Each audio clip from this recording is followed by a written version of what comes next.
day 2, we have some more screencasts. We have some resources you might wish to review in the future. These are some great books.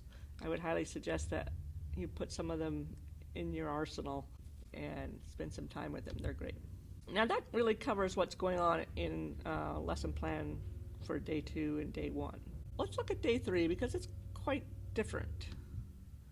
In day 3, we start learning a little bit about Camtasia. There's instructions about how to download Camtasia to your laptop and how to get ready for that. The reason I divided this up so that you have to go in per day is because there is a lot of viewing to do later on. You'll notice that there's sections called Macintosh videos and sections called Windows videos. And depending on which platform that you're using, those are the videos you should watch. Sometimes I will sneak in a kind of Windows video into the Macintosh video section just because it has some good points about something you need to learn. But in general, we will be watching YouTube videos I have made, Camtasia videos that are at the TextSmith website, which is the company that makes Camtasia, and Camtasia videos that are at the lynda.com site.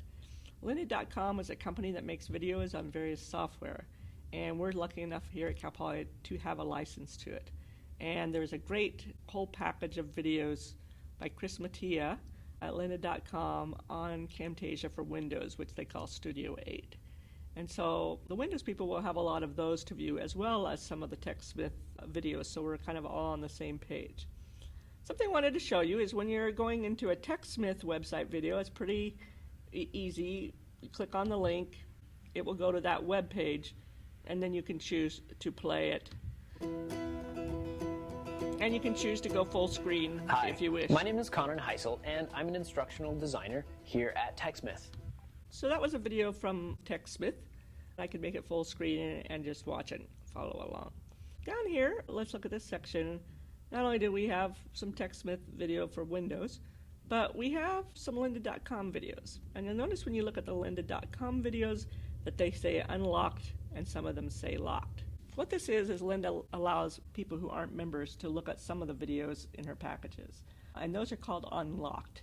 And then the ones that are locked, you actually have to be a member. Well, luckily we are members at Cal Poly.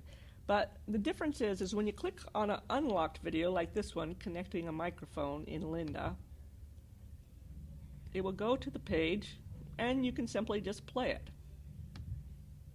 Let's go ahead and plug in our USB microphone and make sure that it's set up on our computer properly. Oops. Now, I have him set to speak 2 times faster than normal, and that's the setting over here on playback speed. So let's set him at normal speed one time, and let's hear him now because that was a little too fast. Let's go ahead and plug in our USB microphone and make sure that it's set up.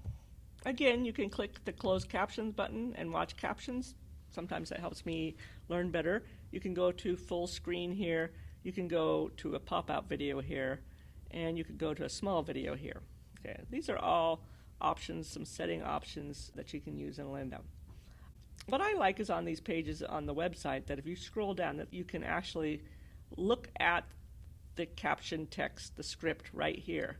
Sometimes I just read the actual caption text and skip watching the video because it's much faster. Now this is opened in a new window, and so depending on how you have your browser set up, I'll go back through my tabs back to the chorus. So here's a situation with a Windows video from lynda.com where it is locked. And so when you click on this link in our course, when you go to that particular video, everything looks fine, but when you go to click on it, it actually gives you this screen and tells you to become a member. Well, you don't have to become a member because you're a Cal Poly faculty member or staff member. So all you have to do is scroll up to the top right in the lynda.com page here and click on Login. And when it brings up this page, you want to go to the right side here to log in for your organization or school. And what you do is type in www.calpoly.edu and click Go. And then it will bring you up to portal login. So you just log in like you did for PolyLearn with your portal username and password. Now Lynda recognizes, oh, you are a member, and here it says, "Hi Luanne." It knows that it's me because of my portal credentials. Okay. And now, when I click on it, I can actually watch it. Let's have a look at the Camtasia Recorder. Camtasia Recorder is a dedicated application that's used to record your screen. Now when I want to get out of here, again, I can just navigate back either by using the back button, or in this case, I'm just going to go back to the tab for the course and get out of here. Before I get out of here, I'm going to log out. There's only a certain number of licenses at Cal Poly, so do your friends a favor and log out, because otherwise they may be blocked from getting into Lynda because you're still logged in. I think after an hour you finally get logged out, but if a lot of people are using Lynda, that's sort of a hassle for people not to be able to use it. So click log out, so you're out of there, and then go back to the course. I think that pretty much covers everything I want you to know about how to navigate this course. If you have other questions, you can certainly ask them in the our questions and answer discussion forum here in the pre-course assignments. So let's get started and have some fun in this class.